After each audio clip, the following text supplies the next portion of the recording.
Assalamualaikum warahmatullahi wabarakatuh. Pagi hari ini podcast hari ini bertemakan tentang demokrasi dan Islam. Perkenalkan, saya Suratul Fauziah, mahasiswa PJJ PAI Syekh Nurjati Cirebon, dan narasumber hari ini Bapak Muhammad Tibyan, Magister Humaniora, salah satu dosen UIN Sunan Kalijaga, Yogyakarta. Selamat pagi, Pak. Nah, saat ini Indonesia pada saat ini itu mendekati pemilihan presiden dan wakil presiden. Untuk pemilu ini kan tidak lepas dari kata demokrasi. Nah, apa hubungannya demokrasi dengan ajaran Islam menurut Pak Muhammad Tibyan? Baik, terima kasih atas pertanyaannya. Menurut saya, kaitannya demokrasi dan Islam itu ada keterkaitan yang sangat banyak sekali. Kaitannya dengan prinsip-prinsip demokrasi itu banyak sekali yang sesuai dengan ajaran Islam. Meskipun pada dasarnya awalnya itu demokrasi berasal dari barat, terus agama Islam yang berasal dari timur, tapi titik temunya adalah dari landasan yang membentuk demokrasi itu sendiri. Demokrasi secara singkat bisa kita sebut sebagai sesuatu demokrasi itu dari rakyat, oleh rakyat, dan untuk rakyat. Ada beberapa hal yang malah menjadi landasan untuk demokrasi. Yang pertama itu ada keadilan, musyawarah, kesetaraan, kebebasan, dan lain-lainnya.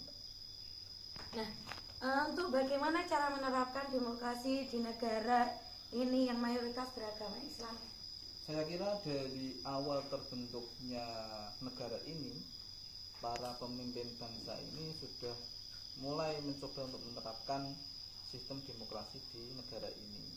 Meskipun dari awal itu mungkin belum sempurna, tapi saya kira dari awal itu memang sudah banyak mulai menerapkan sistem demokrasi dalam pemerintahan kita. Mulai dari yang awal, dari bagaimana cara memilih pemimpin, bagaimana merumuskan undang-undang, itu dari awal sudah merupakan sesuai dengan prinsip-prinsip demokrasi, yaitu melalui musyawarah mufakat dari berbagai pihak.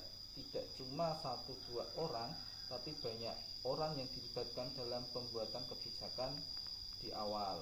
Yang kedua, sebagaimana kita ketahui bersama dan sebentar lagi juga akan kita alami, salah satu contohnya juga adalah dalam cara memilih pemimpin, cara memilih presiden di negara kita.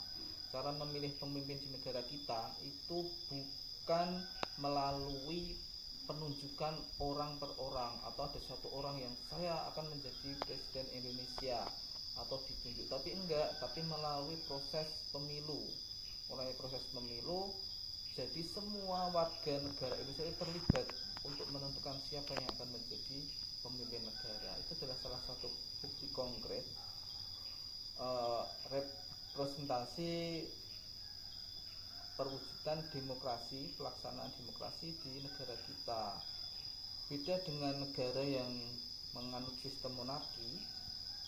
Monarki itu negara yang pemimpinnya itu turun menurun. Oh, dari kerajaan seperti itu ya? Seperti kerajaan itu, jadi tidak semua orang bisa menjadi pemimpin sebuah negara itu. Karena apa? Karena pemimpin itu didasarkan dari garis keturunan.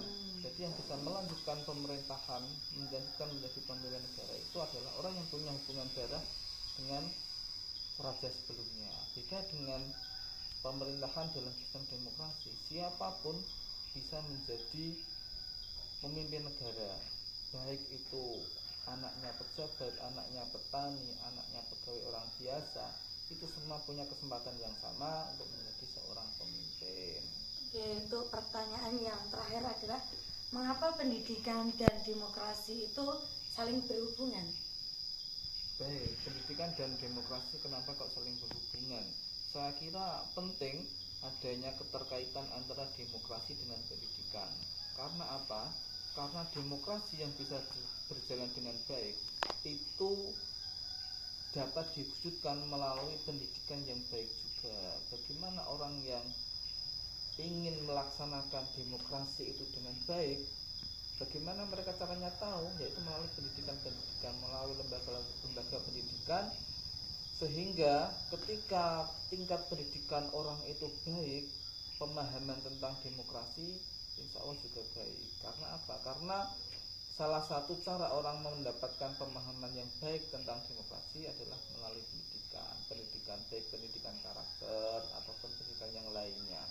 Dan juga sekarang ini di negara kita juga sudah mulai kok sistem cara-cara demokrasi itu diterapkan dalam lingkungan pendidikan, mulai dari cara pemilihan ketua OSIS misalnya di tingkat SMA, baik pemilihan ketua BEM kalau di universitas, itu sudah mulai awal-awal bagaimana kita mengenalkan sistem demokrasi kepada masyarakat luas, kepada anak-anak muda. Itu salah satunya dengan cara seperti itu.